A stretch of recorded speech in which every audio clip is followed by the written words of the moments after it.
This is a law update for our Maine employers. Paul Edwards at CEDR. Allie and I are here together. Typically, we talk over our law updates, and then we kind of organize it all, and then Allie and I go on camera, and we try to give you a really thorough explanation, which you then can augment by going in and reading what we post in backstageHR.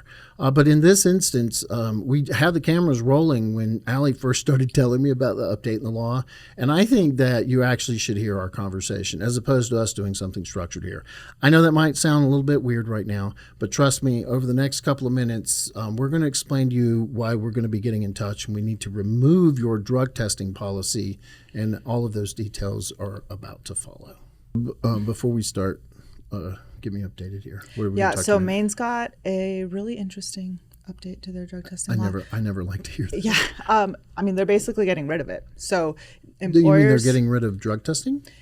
You can still drug test, but you can only do it if you have a state approved policy. So we're providing policy? No, we're not. Why not? We're just going to delete the policy from employer handbooks. We're going to just take it away because we have to? Every policy has to be approved by the state, and it's not as simple as just sending in like a general policy and being like, okay, great, and they approve it, and then we can just use it for everyone.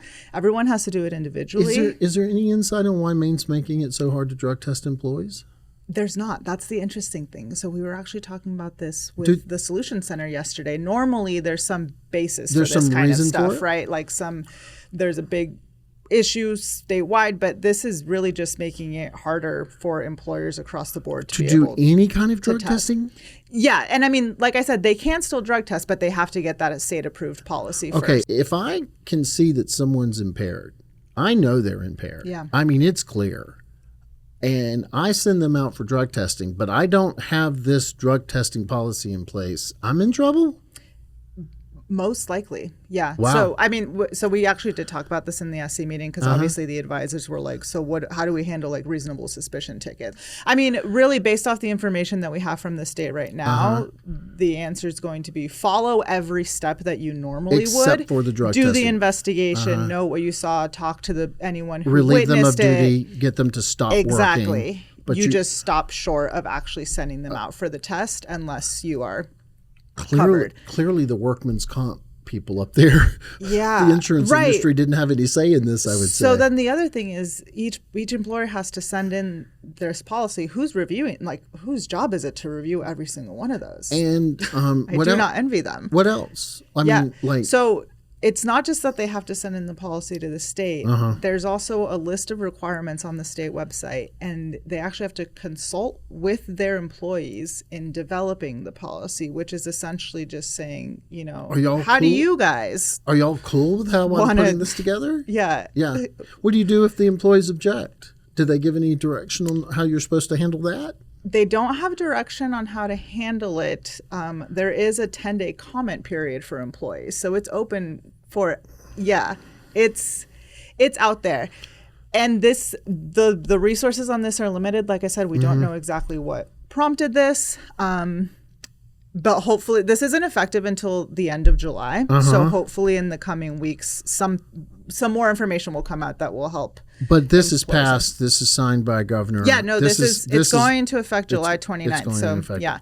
And then the very last part of it is that if you do have a drug testing policy that's been approved and you have over 20 full-time employees and you want to drug test, you also have to have an employee assistance program. So in even place. more. So if somebody does have a problem, you have to provide it for them. I'm not totally against that, but whatever.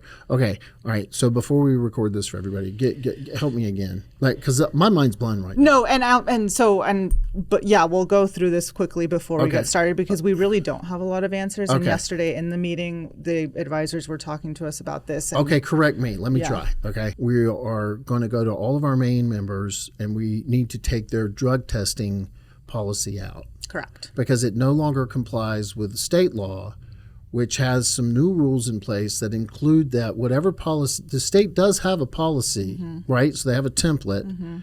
So you still have to bring the template to the employees, have the employees agree to it, sort of discuss it. They have a 10-day comment period. Then once you have all that paperwork, then you could submit the state's own templated policy with those comments to the state. And then someone at the state is going to reply back to you and say, hey, go for it, dude. You can put that in your employee handbook.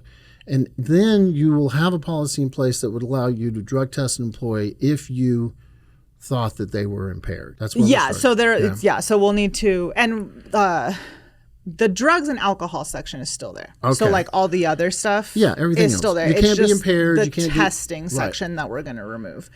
Ooh, wow. It's Okay, so basically, we got to get the policy out as quickly as possible, and then we can interact with each practice and figure out whether or not they want to go through this process with the state.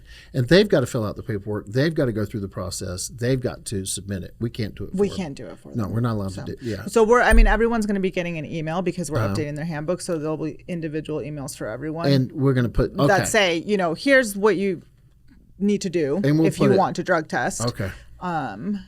But yeah, it's a doozy. Wow, that's crazy. Grace, I believe, she's attending a webinar next week. To get some more details on it. The state is doing. Yeah, Okay. so hopefully there'll be some answers. But past we that have point. to move on this now. We are. We're still going to be updating the handbooks immediately, but at least at that point, hopefully the state will provide like some clarity. Okay. And Okay.